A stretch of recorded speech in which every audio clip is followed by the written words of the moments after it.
Just gonna talk a little bit about cutting your leather and prepping the holes. You can use scissors. There's a lot of different ways. I don't really like scissors because it's the edge doesn't matter too much. Lots of different ways. This works okay. It's not a terrible tool. It's gonna wear on whatever's underneath it a little bit. This is my favorite tool because it rolls and so it doesn't really damage anything. It's designed for cutting pieces of fabric and things like that. You can get these at like Joann's or probably even Walmart. They're not expensive. It's like a pizza cutter basically, but a lot sharper.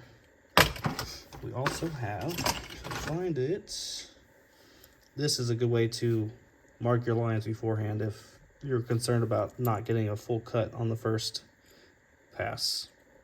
Just put your finger like this and hold it kind of like chopsticks, I suppose, and then see if I can do it where you can see it. You can hold it like this with your fingers or whatever's comfortable. Everyone's different, you know. I'm just gonna hold it at a slight angle and pull it. Ideally, you've marked a line before this, but I'm just showing for example. And then this is sharp, but it's not really designed to like fully cut it, but that's gonna give you a groove to kind of follow when you're cutting. So there's a few ways to mark your lines for your sewing. You have a roller. I don't use this a whole lot, but if it's thin, I don't really need to punch all the way through. This roller is kind of a quick and easy way. Assuming you've marked your line here, go back where I had that other cut. You just keep pressure on it and roll it. That's literally it.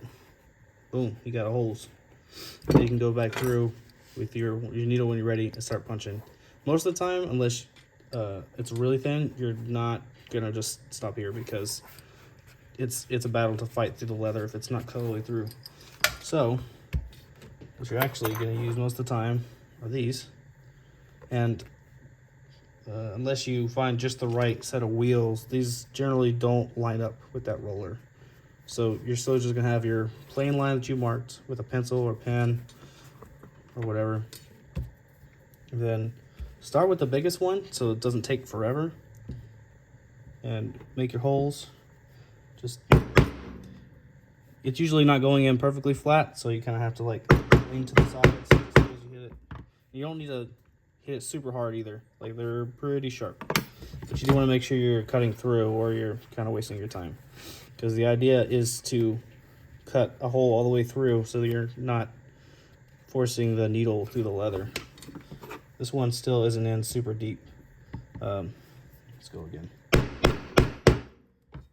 If you're having trouble getting, this one's a little bit better now. If you're having trouble getting it through, your surface underneath may be stopping you. Try something softer, like a different material. This one's will let holes go into it a little easier. So let's try it again one more time. So I'm not hitting it super hard. I'm just using more of the multiple hits as the driving for getting it through. So now you can see the holes pretty good. Make sure you can see holes on the other side. And then once you get to, say, like a corner and you can't fit, okay, let me back up. So all these are the same distance from each. So using a big one and a small one, they'll be the same interval. So you don't have to worry about making sure they match. So when you get around the corner and you can't use all this anymore, then you switch to a smaller one and you start using that one until you have at least how many this is. This is a 4, a 2, and a 1. And then just use it whenever you need to get to match your curve of your line. You know, like that. And then that should be ready to sew like that.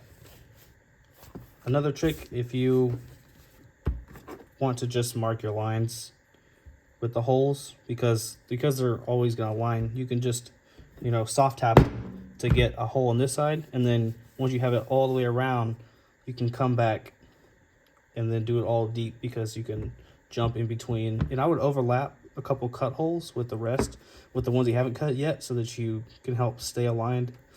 That kind of helps keep you from getting your line crooked as you're making them. Hopefully that makes some sense.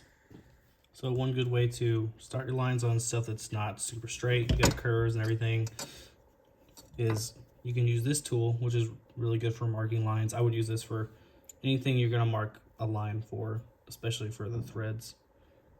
So because it'll rotate in your hand. It is pretty sharp with the bottom, so be careful. So what I do, because I don't have the little tool that kind of preset the length to this away from the edge,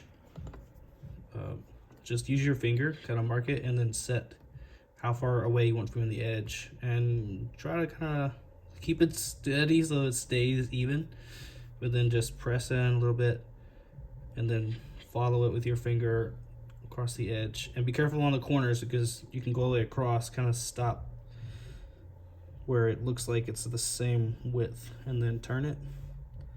Kind of have to ease it over. See if I can get closer here. And then same thing, follow it with your finger. Stop.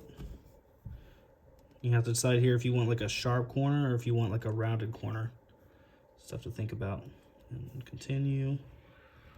For ones that are more soft corners, you can just follow it straight around with your finger and turning it. Might be worth having some kind of turntable for this type of thing.